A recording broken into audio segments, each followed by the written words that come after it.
이슈K 시간입니다. 앞서 전해드렸듯 공식 선거운동이 오늘부터 시작됐습니다. 대선일인 다음 달 3일까지 어떤 일정이 남았는지 또 어떤 점에 주목해야 하는지 이경한 참여자치 전북시민연대 공동대표와 함께 짚어보겠습니다.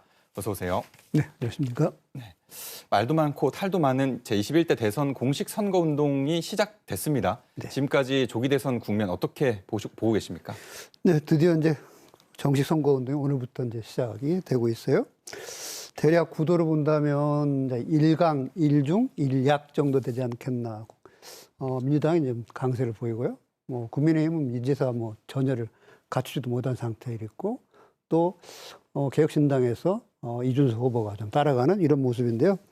민주당은 제감치 이제 압도적으로 이재명 후보를 내세워 결정을 했고 그래서 선거 준비가 탄탄히 돼 있는 모습이고요. 국민의힘은 5월 3일, 4일까지 계속 엎치락뒤치락 정말 정치의 코미디화를 해서 우리 국민을 다 놀래키고 하고 또 우습게도 만들고 이런 정치판을 흔들어 놨기 때문에 아무래도 선거 준비는 거의 안 됐다라고 볼 수 있겠습니다. 이준석 후보는 젊은 후보로 해서 국민의힘을 교체할 수 있는 이런 새로운 리더십으로 나아가는 계기를 만들지 않겠나 이런 현재의 전국을 볼 수 있겠습니다. 네. 말씀하셨듯 지난 주말 참 많은 우여곡절 끝에 국민의힘 대선 후보로 김문수 후보가 확정됐습니다. 네. 주요 공약은 물론 지역 공약도 준비됐을까 의문인데요. 어떻습니까? 대선 준비가 거의 안 됐다고 봐야 되겠죠. 지금 선거를 하고 있지만 선거 유세차라든지 아니면 선거 복장이라든가 구호 이런 것들이 거의 준비가 안 된 걸로 보이고 있습니다. 그렇기 때문에 우리 지역 공약도 사실은 거의 전무하다라고 봐도 무방하지 않겠냐 이런 생각이 들어요. 그나마 이제 김문수 후보가 내세우는 10대 공약 중에 이런 권한이 있습니다.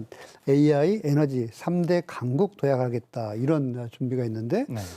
이런 AI 리터러시를 강화시켜서 한국을 다시 발전시키는 계기를 만들어 보겠다 이런 주장하고 있는데요. 이제 그런 가운데 전북도당에서는 이제 출정식 오늘 가지면서 전북 공약을 몇 개 내세웠어요. 도의 공약하고 거의 유사한 형태입니다만 하계올림픽의 성공 유치를 지원한다든가 미래 성장 동력, 새만금 사업을 완성하겠다. 또 교통 인프라를 확정하겠다. 이런 정도가 기존에 했던 이야기를 반복해서 공약을 만들었지 않았냐 이런 생각입니다. 네. 이제 오늘 오후에 마감이 됐죠. 현재 대통령 후보로 민주당 이재명, 그리고 국민의힘 김문수, 개혁신당 이준석, 민주노동당 권영국, 자유통일당 구주화, 무소속 황교안, 송진호 이렇게 모두 7명이 네. 등록했습니다. 후보들의 대표 공약, 또 그중에 눈에 띄는 공약이 있을까요? 아무래도 이제 후보들이 우리 지역을 대상으로 한 공약들은 상대적으로 약한 게 이 대선이라는 큰 선거는 사실 지역 공약들이 많지 않다라는 약점이 좀 있습니다. 네. 그래서 특히나 또 국민의힘이 후보 선출 홍역을 최종까지 후보 등록 날짜까지 힘들게 했기 때문에 지역 발전을 위한 공약을 서로 두 당이 경쟁하듯이 발생하지 못하는 이런 현실적인 한계가 있었습니다. 이제 그럼에도 불구하고 이제 눈에 띄는 그 공약들을 한번 본다면 더불어민주당도 역시 하계올림픽, 그다음에 K컬처 메카로 육성해 보겠다. 네. 또 첨단 산업 테스트 베드를 구축해 보겠다. 새만금 국가 성장 거점을 육성하는 이러한 정책들을 지역에 이뤄내겠다라고 오늘 이제 출정식에서 밝히고 있습니다. 국민의힘인 전북도당은 눈에 띄는 것 중에 하나는 완주 전주 통합을 지원하겠다 이런 네. 정책이 눈에 띄고 있고요. 개혁신당의 이준석 후보는 이제 세금도 지방이 정한다 이런 공약을 제시하면서 국세 중에 30%를 지방세로 이전하겠다 이렇게 얘기했어요. 그다음에 또 지자체에서 해당 법인들의 법인세를 전면 결정할 수 있는 재량권을 주겠다. 이런 점에서 본다면 이제 지역 정치 혹은 지역 재정에 도움이 될 수 있는 이런 공약도 내세운 점이 좀 눈에 띄고 있습니다. 네. 이번 대선 시작부터 유례없던 일들이 잇따르지 않았습니까? 네. 어떤 사건이 있었는지, 그리고 이번 대선에 전북이 어떻게 대응해야 하는지 말씀해 주신다면요.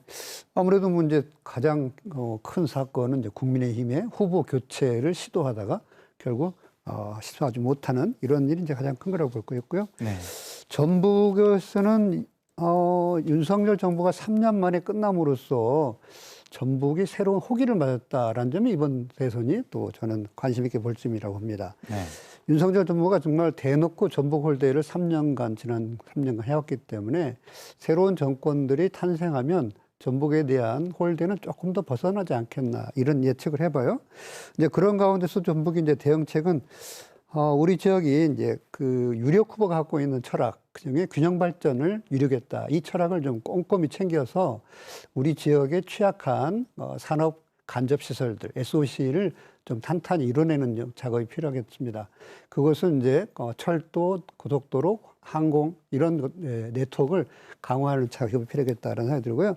또 한편은 전북이 이제 강점이 있는 것들이 있거든요. 농생용 분야라든가 또 재생에너지 이런 분야들은 적극적으로 새로운 정권과 연대해서 전북이 대응할 필요가 있겠다라는 생각이 들고요. 또 하나는 이제 해묵은 공약을 이번에는 좀 해결했으면 좋겠다라는 생각입니다. 그중에 이제 전주의 제3금융도시 정말 수년 동안 이걸 아주 속한 말로 울거먹었으니까 이번에는 좀 완성을 시켜주면 좋겠다는 생각이고요. 또 전남북에 국립의대를 설치하겠다 이런 공약을 이재명 후보 같은 경우는 내세우고 있습니다만 정말 실현할지 관심을 두고 볼 필요가 있겠다 생각합니다. 네, 이제 앞으로 대선 구도에 남아있는 변수가 있을지 그리고 또 앞서 이제 균형 발전이란 전북 강점 부분 말씀해 주셨는데 이런 부분에 있어서 전북 발전을 위한 핵심 과제가 무엇인지 짚어주신다면요. 앞으로 남은 변수 중에 저는 큰 변수가 선거의 말판에 가서는 지역구도 싸움이 될 확률도 있겠다는 생각입니다. 네. 그래서 예를 들어서 뭐 영남과 호남의 대결로 가면 지역구도는 좀 피해야 될 중요한 변수가 아닌가 싶긴 합니다. 지역구도가 발생하는 순간 이제 공약 혹은 뭐 정책 아무 의미가 없이 정말 묻지마 선거가 될 확률도 있으니 그런 점을 좀 경계할 필요가 있고요. 또 하나는 이제 그 전북 공약과 또 주요 후보들의 대선 중앙당 공약과의 괴리감이 있어요. 이것을 좀 더 연계성을 높일 필요가 있겠다라는 생각이 들어요.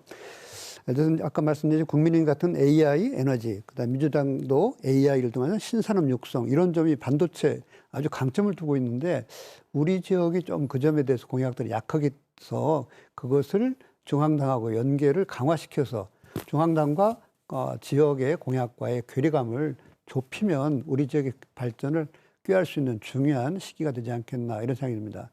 이제 그런 측면에서 본다면은 조금 더 우리 도당이라든가 우리 지역에 있는 여러 도당들 그리고 도민들이 관심 있게 봐주고 그 공약들을 좀 잘 지키는지 적극적인 비판 그리고 지지가 함께 이루어지지 않겠냐 싶습니다. 네, 앞으로 이제 구체적인 지역 공약이 발표될 텐데 꼼꼼하게 잘 살펴야겠습니다. 네. 오늘 여기까지 듣겠습니다. 고맙습니다. 감사합니다.